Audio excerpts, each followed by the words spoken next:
Bismillahirrahmanirrahim. Assalamualaikum warahmatullahi wabarakatuh. Allahumma salli ala sayyidina Muhammadin tibbil qulubi wa dawaiha wal afiyatil abdani wa sifaiha ونور الأبصار وديائها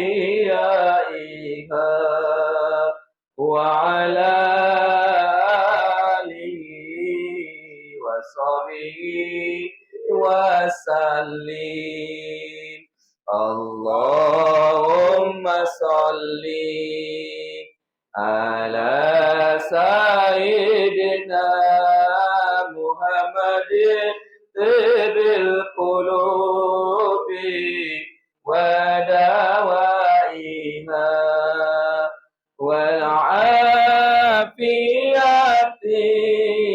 الأبدان وشفائها ونور الأبصار وضيائها وعلى آله وصحبه وسلم اللهم صل وسلم على سيدنا محمد صاحب البشرى صلاة تبشرنا بها وأهلنا وجميع مشايخنا ومعلمينا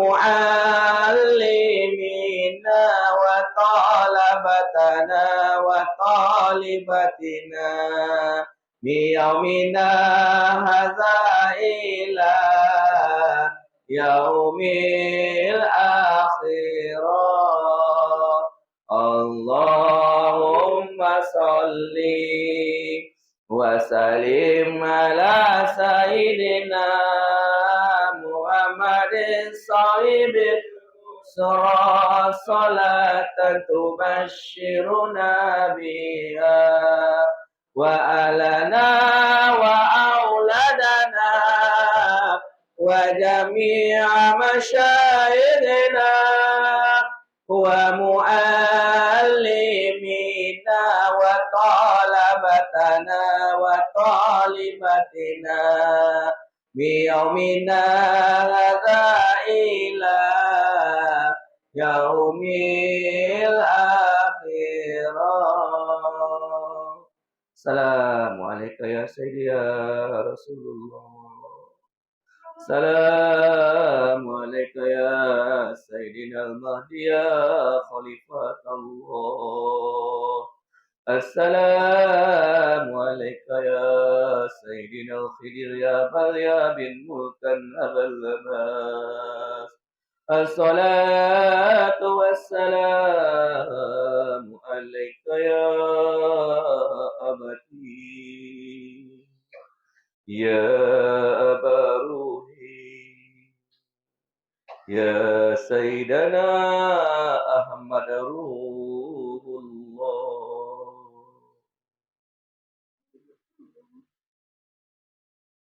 Semoga selawat yang kita baca dengan rindu kepada Rasulullah, insya Allah kita merasakan ketenangan, kita merasakan kebahagiaan karena cahaya Rasulullah itu masuk dalam kalbu kita masing-masing.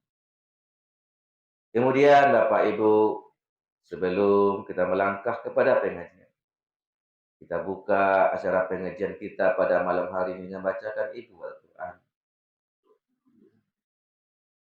Kemudian kita doakan kepada Allah, semoga Al-Fatihah yang kita baca disampaikan Allah kepada junjungan kita yang mulia Rasulullah Shallallahu Alaihi Wasallam, beserta sahabat dan keluarga beliau.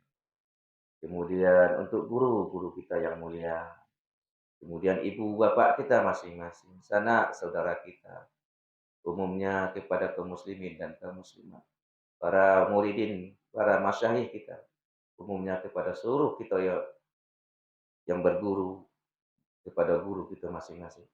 Semoga saja Al-Fatihah yang kita baca disampaikan Allah kepada yang dimaksud, sehingga Al-Fatihah itu pembuka kalbu kita, kemudian akan mendapatkan ilmu yang disampaikan oleh guru masuk dalam kalbu kita masing-masing. Kemudian jangan lupa kita kirimkan Al-Fatihah untuk diri kita masing-masing, supaya ruh kita bangun dan ilmu itu dapat kita pahami bersama-sama. Ila hadratin Nabi Mustafa Muhammad sallallahu alaihi wasallam, kiramil al-Fatihah. Bismillahirrahmanirrahim. Alhamdulillah. Suratul ladzina an'amta 'alaihim ghairil maghdubi 'alaihim waladdallin. Semoga Al-Fatihah yang kita baca bisa membuka pintu kalbu kita, membuka pintu kalbu guru kita, sehingga rahmat yang ada dalam kalbu guru mengalir keberkahannya kepada kalbu kita masing-masing. Bapak dan Ibu, kemudian ada suatu berita duka. Kita telah kehilangan pada malam ini guru yang sangat mulia. Kalau kecil orang beliau adalah salah seorang kekasih Allah, waliullah. Siapakah nama beliau? Maulana Tengku Ilyas Abdurrahman. Di Ikan Banyak. Umur beliau lebih kurang 104 tahun. Meninggal cakup pukul 5:30 Bapak Ibu. Dulu sekali sebulan boleh kasih itu dulu. Ini lelah sakit, tak ada duit itu ni. Jadilah terwajib di situ.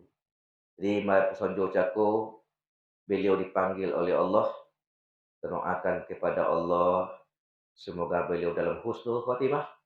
Doakan kepada Allah, semoga beliau bersama Rasulullah Sallallahu Alaihi Wasallam. Untuk itu Bapak Ibu, kita ulang Fatihah sekali khusus untuk beliau. Siapa nama beliau guru kita itu? Maulana Syekh Tengku Ilyas Abdurrahman. Al-Fatihah. Bismillahirrahmanirrahim.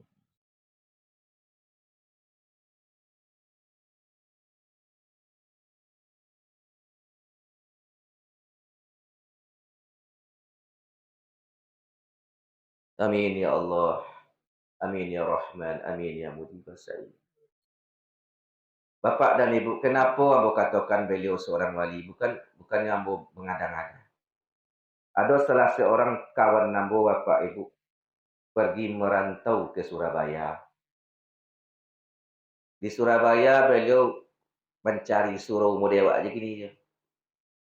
Kemudian kawan ambo itu bertanya di Surabaya kepada kiai-kiai di situ.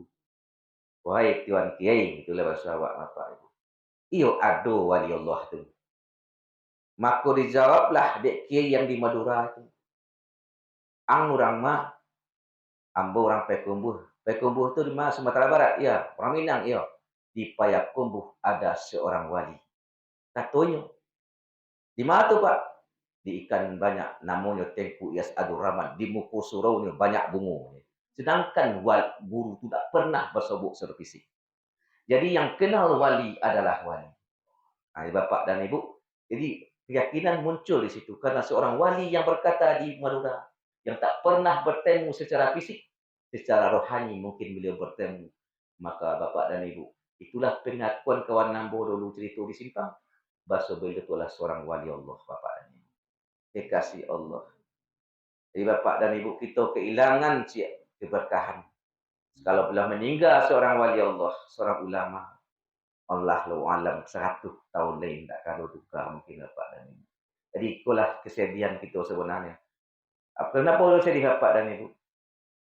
Musibah terbesar di muka bumi adalah tercabutnya ilmu. Mana itu ilmu? Meninggalnya para ulama adalah musibah besar bagi bumi, bagi kita umat Bapak dan Ibu.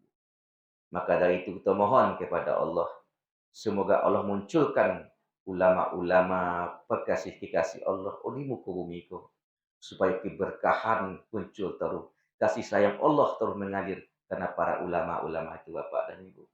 Memang hati kita sedih. Memang kenapa? Karena beliau begitu mulia Bapak Ibu. Kalau poyak ke surau beliau tak ada pernah berkata mungkin asik je dengan Allah Subhanahu wa taala. Ini Allah sayang kepada beliau, Allah rindu je beliau, maka Allah jemput dengan umur yang lebih 100 tahun Bapak Ibu. Semoga saja kembali kita doakan kepada Allah. Insya Allah Bapak dan aku yakin kita Bapak Ibu.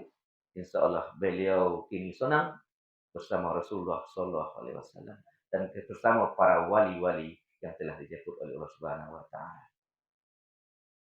Jadi kalau seandainya kita pergi ke situ, Bapak Ibu ada nama niat ke situ, siapkan tenaga. Mungkin kalau joto nak bisa tu naik isi. Kenapa? Mungkin apa ni betul datang isi. Mungkin pecah dan kita saja di tempatan ni banyak dia kata. Kalau gue pergi isi. Sebab pasti kan ni yang isi. Banyak orang isi Bapak dan Ibu. Kalau kita pergi kiun, kau nak buat tenaga oleh. Alele. Dia payah. Tapi kau tagak juga budan-budan kau boleh dibawa gini Allah tenaga. Sebab apa? Kenapa? Kita menunjai kekasihnya. Itu kata Bapak. Jadi Bapak dan Ibu, itulah informasi dari kita bersama. Kesedihan datang pada diri awak Bapak Ibu. Kenapa? Karena kita kehilangan seorang guru yang mulia, kekasih Allah Subhanahu wa taala. Bapak dan Ibu sidang jemaah yang hamba hormati, sebelum para guru kita mengaji Bapak Ibu, hamba menyampaikan sedikit di hadapan kita bersama. Apa yang hamba sampaikan ini tanggal 20. Oh, 6 Mei, 27. 26. Lebih kurang Bapak Ibu 20 hari lagi tanggal 4 boleh Februari nanti kita mengadakan pesta demokrasi namun pemilihan presiden wakil presiden, pemilihan DPD, DPR RI, DPRD provinsi dan DPRD kota. Ambo mengajak kita yang hadir mari datang besok ke TPS. Pilihlah situ wakil lawak di DPRD kota, di provinsi, apalagi di pusat dan presiden dan wakil presiden. Kenapa Ambo mengajak Bapak Ibu untuk memilih supaya Bapak Ibu insya Allah yang hadir pada malam ini adalah akan memilih yang terbaik. Kalau kita tidak soto memilih orang-orang baik, akan muncullah orang-orang jahat nanti yang akan menguasai ini undang-undang itu. Jangan kita namuh jodoh tar orang, jangan milih lagi. Kajak ikut je itu buatnya. Kami itu basuh kan. Datanglah ke TPS, pilih orang-orang yang terbaik, pilih orang-orang yang beriman menurut Bapak Ibu.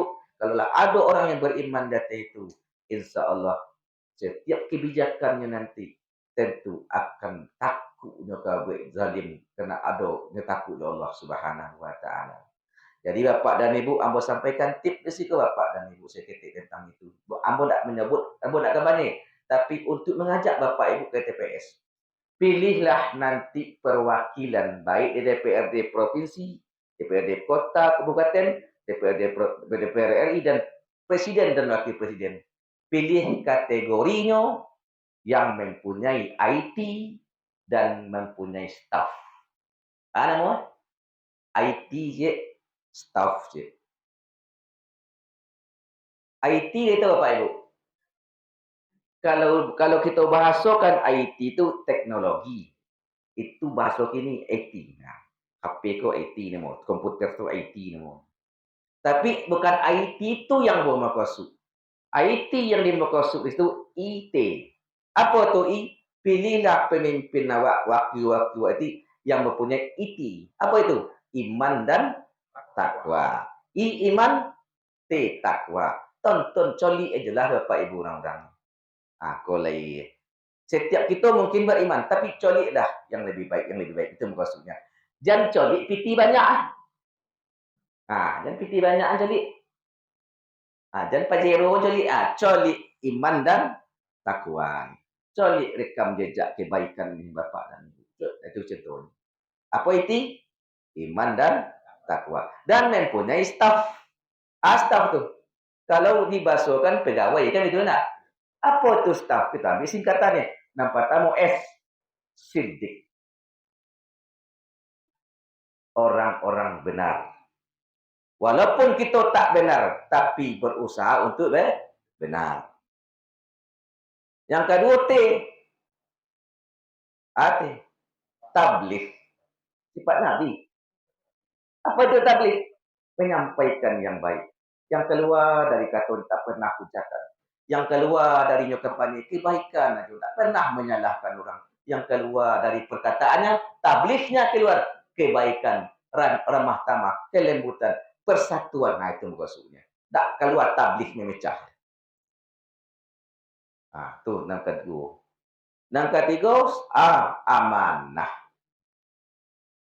Carilah orang yang amanah. Apa tanda orang yang amanah? Saya tidak ada tampak adanya sembahyang. Itulah lu kaji kasar. Tidak. Lai takutnya ke Allah. Lai sujudnya ke Allah. Itulah kira bapak. Yang terakhir, staff F. Fatonah. Carilah fatonah orang-orang yang cerdas. Apa cerdas maksud? Cerdas itu dua macam. Cerdas akal dan cerdas rohani. Apa maksud cerdas rohani Bapak Ibu? Cerdas rohani kau kenal dengan Allah. Takut je Allah Bapak dan Ibu. Itulah kategori yang ke Bapak Ibu cari besok. Di kampung Bapak Ibu lah banyak gambar, lah banyak orang yang datang. Pareso je lah seorang-seorang. Tidak? Begitu juga dan dia pusat Presiden 3. Pilih saja orang ketujuh Bapak Ibu. Menurut Bapak Ibu, ada kategori jago IT dan ada kategori staff jago Bapak dan Ibu. Jadi Bapak dan Ibu itu yang pertama langkah. Yang kedua Bapak dan Ibu, kan ragu kan? Nyak tipu, timbang, nyak datang. Setiap pemilih yang awak pilih akan dipertanggungjawabkan. Nampak pilih. Asilana mau Bapak dan kita menjadi kesaksian memilihnya untuk gigi Bapak dan Ibu. Akan dipertanggungjawabkan. Takut dia nak. Tunggu takut dia nak satu milih. Kalau itu tanggungjawab dia mesti. Betul suruh setendeng koneng itu kan itu bahasa kadang-kadang kan. Baca roh bisa awak terhindar dari itu. Caranya Bapak Ibu, pemilu tanggal 4 boleh hari Rabu, hari Ahad, hari Senin, hari Selasa, malam Ahad, malam Senin, malam Selasa, besok pagi minggu kan 3 malam dah sekurangnya. Istiqoroh. Solat istiqoroh. Setelah istiqoroh kosong kan, nol kan, posisikan diri di nol. Apa kosong nol? Tak ada pengona kasaju oleh kaca dan kali pilih kosongkan. Disitulah berbisik ke Allah. Ya Allah, ambo kami memilih pemimpin Tuhan. Ambo kami memilih anggota DPR ya Allah. Ambo takut Tuhan. Tolong pilihkan ambo cik. Siapa yang kamu pilih bisik? Siapa presiden yang kamu pilih ya Allah? Menurut engkau, tolong beritahu ambo ya Allah. Ambo takut bertanggung jawab engkau. Kalau lah pilihan engkau kan aman. Nah, itu maksudnya istiqoroh. Jadi kita beristiqoroh pun Bapak dan Ibu. Jadi orang-orang Bapak dan Ibu, orang-orang yang selalu beristiqoroh dalam apa hal? Baik kalau di kekok ni. Ke sekolah nak istiqoroh dulu. Kerja di kekok istiqoroh. Setiap apapun kegiatan keinginan kita, jo istiqoroh. Orang yang melakukan itu Bapak dan Ibu, ikulah tanda-tanda ada mereka itu adalah kekasih-kekasih Allah. Kenapa? Setiap nan kedibuat bertanya taruh ke Allah. Nak bagai ya Allah. Jadi topiklah mengadu. Jadi istiqoroh kau inti mengadukan segala sesuatu yang kedibuat. Ikulah Bapak dan kalau orang-orang yang mengistiqomahkan istiqoroh, maka ikulah salah satu orang kekasih-kekasih Allah, wali-wali Allah. Wali am setidaknya Bapak dan wali khusus kau indak wali am, wali umum Bapak dan Ibu. Jadi usahakan istiqoroh ya Bu di itu jalan terakhir awak besok di tanggal 1 boleh, tanggal 2 boleh, tanggal 3 boleh. Lakukanlah ketika orang tenang setelah kampanye, istiqorohlah. Mohon petunjuk Allah. Siapa yang harus kita pilih Bapak dan Ibu. Setiap yang baik menurut awak belum tentu baik menurut Allah. Yang baik menurut Allah pastilah baik walaupun tak baik menurut awak Bapak dan Ibu. Jadi jangan kita pergunakan nafsu, jangan kita gunakan akal kita untuk memilih, tapi pergunakan petunjuk Allah supaya kita tidak nanti kaya dipertanggungjawabkan, tidak akan bertanggungjawab kalau kita kadukan caranya, kita mohon kepada Allah, siapa yang layak yang harus kita pilih. Itu mungkin cara pemilu di Bapak Ibu yang harus kita pahami bersama-sama. Colik secara zahiriah dan colik mohon surah Allah kepada batinnya. Apa makna contoh Bapak Ibu kalau kita bahasakan sebelum karajo kadikako dibawa taraju jo akabudi malu dipandang jo hati nurani. Maka sebelum kita buat sesuatu, bawa taraju jo akabudi apa boleh akabudi? Pikirkan colik nyatu-nyatu, pareso acak-acak jo akal. Alah dapat keputusan di akal, apakah lah bisa kita lakukan? Belum. Karena akal wak singkit bapak dan ibu. Maka bawalah ke hati nurani. Bertanya kepada Allah. Iko pilihan demi Allah. Lai elok atau tidak. Kalau tidak kecil tidak. Kalau lain kecil lain. Allah akan menunjukkan kok jo rasu, kok jo bapak akan diberi petunjuk oleh Allah. Jadi inti bapak ibu, istiqorah bukan untuk pemilu aja. Setiap yang akan kita buat, setiap yang akan kita rencanakan, mari kita beristiqorah supaya kita aman, supaya kita selamat, supaya kita ditunjuki oleh Allah Subhanahu wa taala. Di Bapak Ibu, itulah penguntang lapik seketik dari ambo Bapak Ibu. Kena ada Datuk Pangulu Sati Lero Siko. Jadi kepada Pak Datuk Pangulu Sati, kita persilahkan untuk menyampaikan kajian depan kita bersama. Assalamualaikum warahmatullahi wabarakatuh.